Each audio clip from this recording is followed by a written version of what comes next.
सर्वांना नमस्कार। तर आज सकाळीच पप्पांनी फ्रूट आणलेले होते। तर हे कुठलं फ्रूट आहे मला तुम्ही कमेंटमध्ये नक्की कळवाल, कारण इतकं मोठं दिसत होतं ना ते, म्हणजे व्हिडिओमध्ये तरी थोडंसं छोटं वाटतंय पण रिअलमध्ये खूप मोठे मोठे होते ते। आणि केळी पण आणलेली होती। तर केळी जी आहे ती विमानला माझ्या खूप आवडते, तर खास त्याच्यासाठी पप्पांनी आणलेली होती। तर त्यानंतर आम्ही आलो होतो थोडंसं गच्चीवर, कारण छान ऊन पण पडलेलं होतं आणि सर्दीने मी खूप जाम झालेली होती। तर उन्हामध्ये आलं ना की थोडंसं बरं वाटेल, पण पप्पांच्या गच्चीवर खूप सारी माती पडलेली होती। मग थोडंसं क्लीन करून घेतलं ते। मुलांनी पण मला त्यामध्ये छान मदत केली आणि आईने पण मदत केली। मग ती सर्व माती आम्ही झाडून वगैरे गोणीमध्ये भरून ठेवली।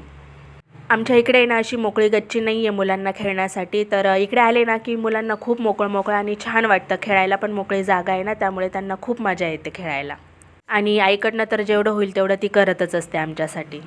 तर माहेरी आल्यानंतर आहे ना शेजारच्या मावशी वगैरे मला सर्वच जण बोलवतात, पण मला आहे ना कुठेच जाऊशी वाटत नाही आल्यानंतर। पण मग त्यांना कसं तरी वाटतं की आली नाही, तर मग आज म्हटलं जाऊन यावं, कारण आमच्या शेजारचीच जे खेरणार काकू आहेत ना, तर त्या मला आल्यापासून सारखे आवाज देत होते।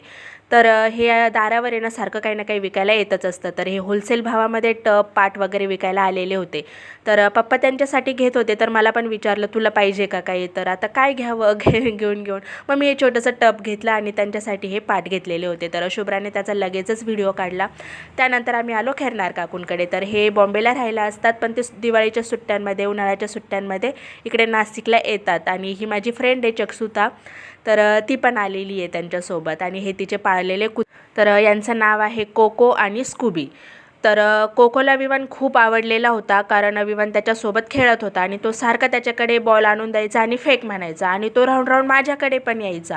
पण मला त्यांची इतकी भीती वाटत होती, म्हणजे मी खूप मुश्किलीने 10-1 मिनटं कशी तरी बसली असेल। मला असं झालं होतं मी कधी तिथून निघेल, कारण ते एवढं भयंकर दिसत होते। चला तर भेटूया पुढील ब्लॉगमध्ये, बाय।